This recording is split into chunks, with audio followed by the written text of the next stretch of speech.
guys, welcome to market express. இன்றைக்கி ஒரு புது ஃபண்டு பற்றி பார்க்கலாங்க. அதில் இன்வெஸ்ட் பண்ணலான்னு இருக்கேன். இது என்னோடய சொந்த விருப்பங்க.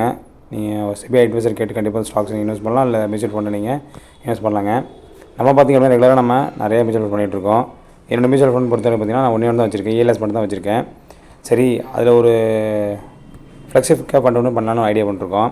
அதில் பார்த்திங்க அப்படின்னா நமக்கு இந்த ஃபங்கி ஃப்ளெக்ஸி கேப் ஃபண்ட் அப்படிங்கிறது ரொம்ப நாளாக நமக்கு ஒரு இஷ்டம், நமக்கு இது பண்ணலாம் அப்படிங்கிறது. ஆனால் வெரி ஹை ரிஸ்க்காக இருந்தாலும் ஈக்விட்டி ரிலேட்டடாக பார்த்தீங்கன்னா இவங்க நல்ல ஒரு ஃப்ளெக்ஸி கேப் ஃபண்டில் கொடுத்துட்ருக்காங்க. கிட்டத்தட்ட பார்த்தீங்கன்னா மியூச்சுவல் ஃபண்ட் ரேட்டிங்லேயே பார்த்தீங்கன்னா கிட்டத்தட்ட 5 ஸ்டார் கொடுத்துருக்காங்க. உங்களுக்கு இதில் பெரிய ஃபண்ட் ஹவுஸ் வச்சிருக்காங்க. கிட்டத்தட்ட பார்த்தீங்கன்னா 63,000 crores வச்சிருக்காங்க. மந்த்லி பார்த்திங்க அப்படின்னா 1000 rupees இன்வெஸ்ட் மாதிரி இருக்கும். உங்களுக்கு இதில் NAV பார்த்திங்க அப்படின்னா அப் டு 30 May பார்த்தீங்கன்னா 77 ரூபா இருக்கும் உங்களுக்கு ஒரு யூனிட்டோட ரேட்டு. உங்களுக்கு இதில் நம்ம 5 years ரிட்டர்ன் எடுத்திங்க அப்படின்னா அரௌண்ட் 24% ரிட்டர்ன் கொடுத்துருக்கு.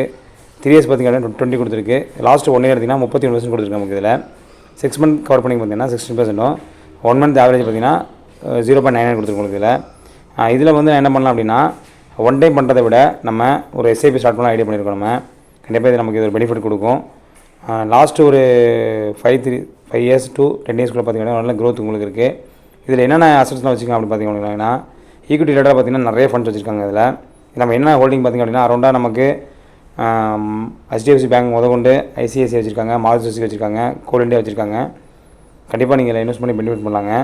ஏன்னா ஃப்ளெக்ஸி கேப்புங்கிறது பார்த்திங்க அப்படின்னா இவங்களோட ஃபண்ட் மேனேஜரோட மைண்டு பொறுத்தபடி என்னென்ன ஃபண்ட்ஸ்லாம் மாற்றி பண்ணிக்கலாம், பெனிஃபிட் பண்ணிக்கலாம். மற்றபடி பார்த்திங்கன்னா உங்களுக்கு வந்து ஒரு ஃபிக்ஸடாக ஒரே கம்பெனியில் ஃபிட் பண்ணுங்க அவசியம் கிடையாது உங்களுக்கு. ஸோ அதனால் என்னோடய ஆப்ஷன் படி பார்த்திங்கன்னா இந்த மந்த்லேருந்து ஒரு SIP ஸ்டார்ட் பண்ணிட்டுருக்கேன். அதுவும் ஃப்ளெக்ஸி கேப் பண்ண ஸ்டார்ட் பண்ணிட்டுருக்கேன்.